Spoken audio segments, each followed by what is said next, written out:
Premier livre, si je ne me trompe, aux éditions Passiflore, qui ont un stand juste derrière. Vous pouvez découvrir aussi leurs autres romans.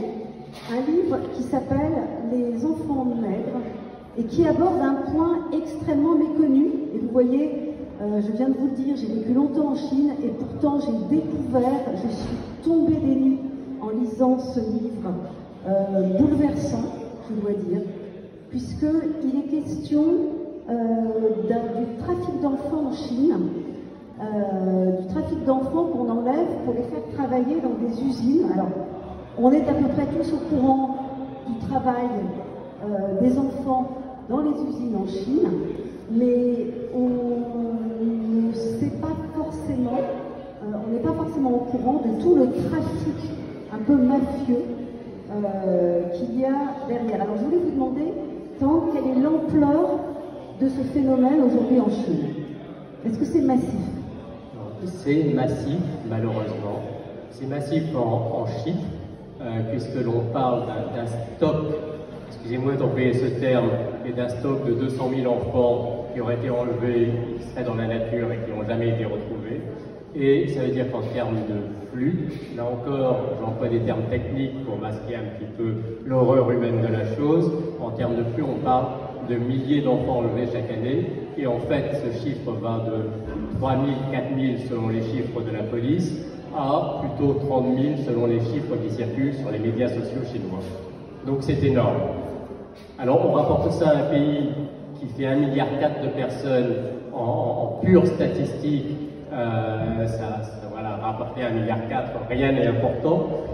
Et pourtant, en termes de masse de drame humain, c'est énorme, parce que tous ces enfants ont évidemment des parents qui sont absolument désespérés, qui espèrent les retrouver et qui généralement ne les retrouvent jamais. Alors, c'est un roman bien documenté, puisque vous connaissez très bien le sujet. Et justement, c'est un roman qui aborde ces deux points que vous venez d'aborder. On a deux narrateurs. On a un enfant qui a été enlevé, Xiaomi, et qui a 14 ans, au moment où il commence à raconter. Il est dans une usine qui fabrique des coques de téléphone pas chères. Je suis sûre que parmi nous, malheureusement, on a certaines de ces coques. Donc cet enfant va raconter son quotidien dans cette usine qui est en vérité un camp, quasiment très proche de camps de concentration. Un camp de travail, certainement. Un camp de travail. Et on a un autre narrateur qui est le père de cet enfant qui, pendant 8 ans, va sillonner la Chine à la recherche de cet enfant inlassablement. Il va quadriller la Chine, enquêter, et on va suivre cette enquête absolument terrible, bouleversante, parce qu'on comprend qu'elle est assez inutile. C'est quand même chercher un enfant enlevé en Chine, vous imaginez un petit peu. Il part à la recherche de son fils. Pourquoi avoir choisi cette double narration? Alors, cette double narration, d'abord parce qu'on parle effectivement de drames, toujours en même temps, le drame des enfants et les drames des parents.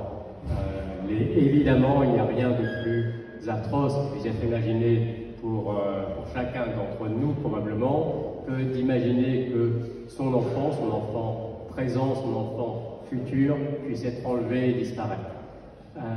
Deuxièmement, c'est vraiment cette douleur des parents est d'autant plus forte que c'est quelque chose qui dure.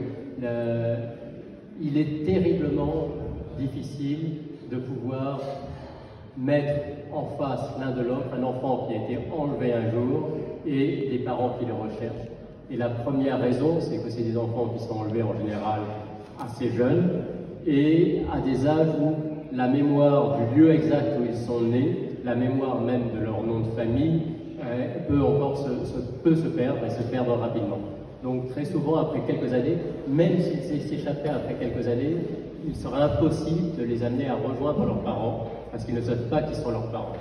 Et ce qui est terrible, c'est que vous dites, c'est presque mieux, ceux qui ne se souviennent de rien s'en sortent mieux que ceux qui ont le malheur d'avoir quelques souvenirs qui surnagent et qui les attachent encore à cette vie antérieure.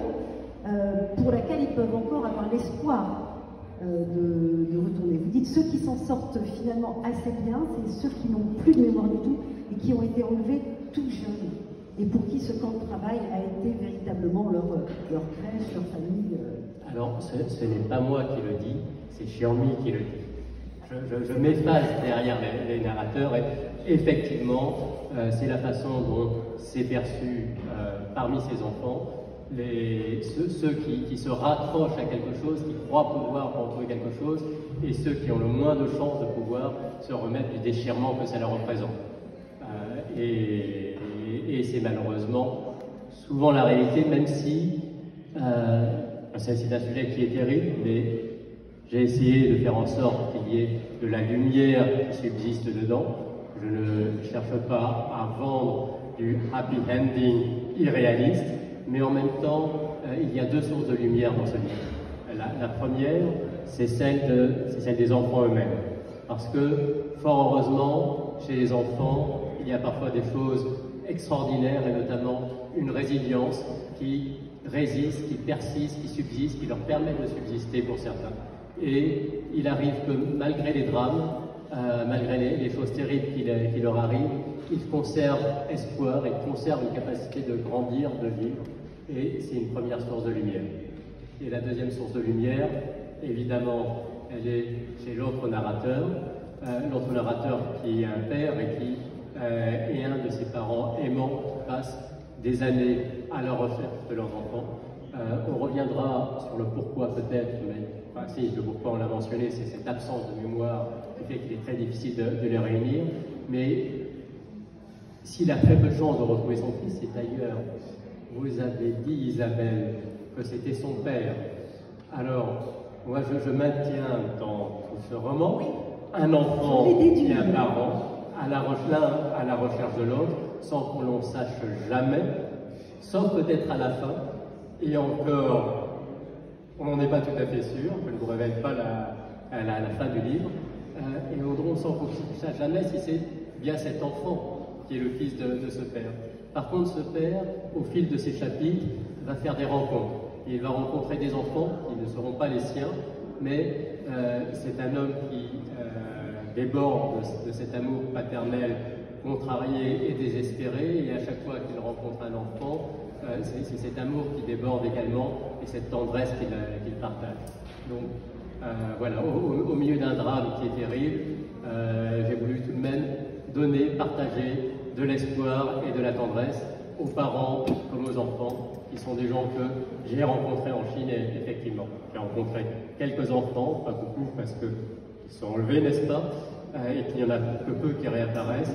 Par contre, les parents, eux, subsistent bien, ils sont derrière, ils continuent d'espérer retrouver leur enfant, ils manifestent dans des jardins publics, avec des photos de leur enfant, dans l'espoir, futile ou pas, mais de pouvoir les retrouver, que quelqu'un puisse leur dire un jour « Ah, j'ai vu quelqu'un, il lui ressemble, est-ce que ce serait ça ?»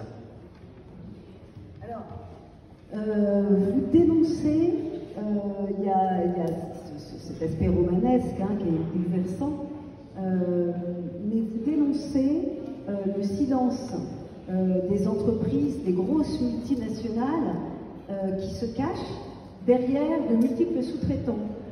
C'est-à-dire que c'est pas moi, c'est lui, c'est lui, c'est lui, et tout le monde fait semblant de ne pas voir.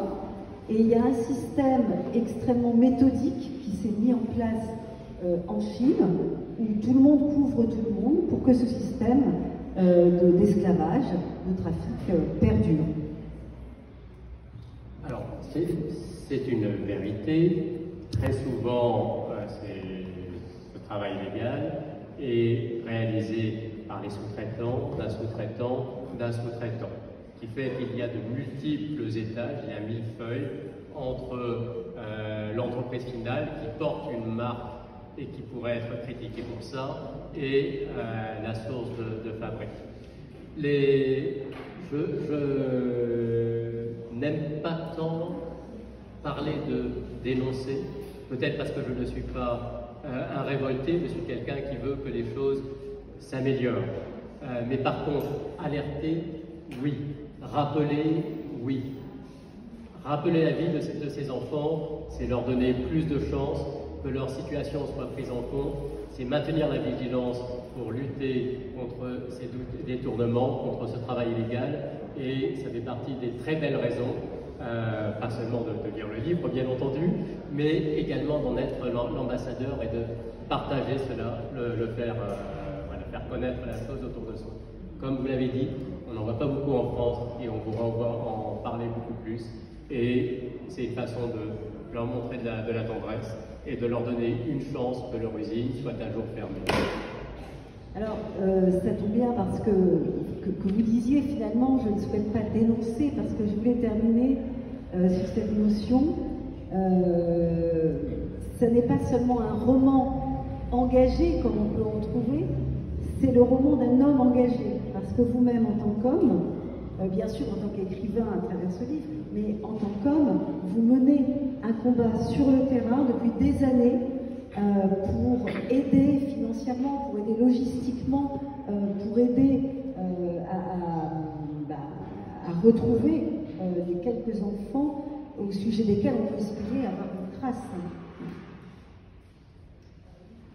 Alors, effectivement, je ne suis pas là pour mettre en avant mon action, et la réalité, c'est que comme vous, j'ai passé des années en Chine sans prendre conscience de l'ampleur de ce drame.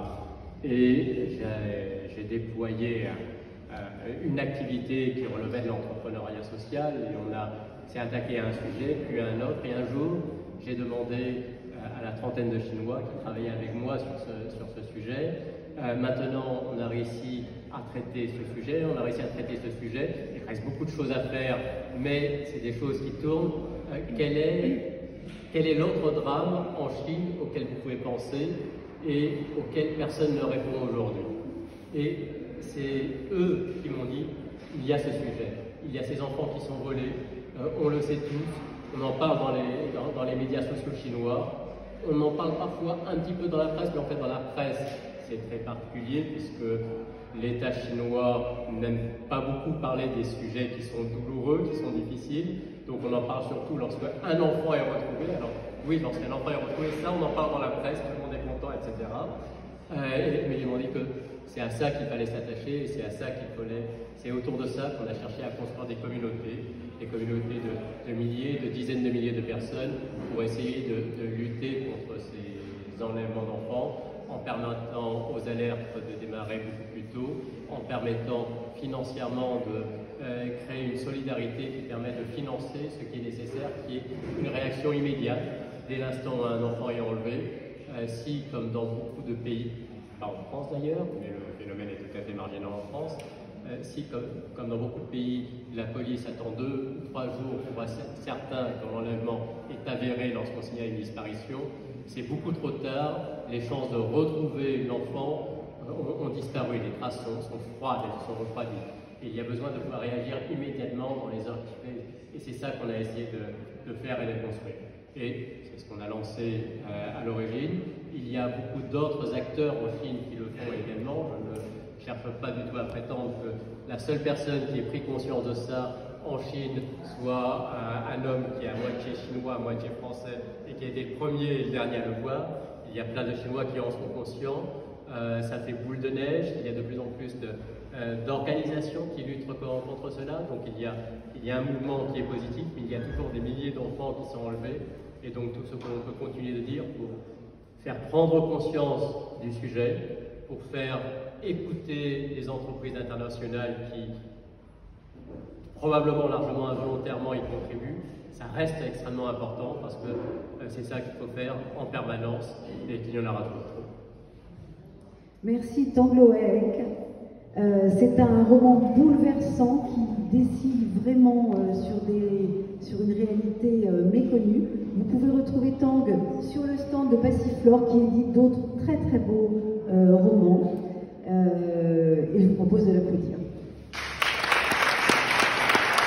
Merci à tous. Merci Isabelle. Alors pour moi, pour Passiflore et pour tous les enfants évidemment qui en bénéficient de votre message. Merci.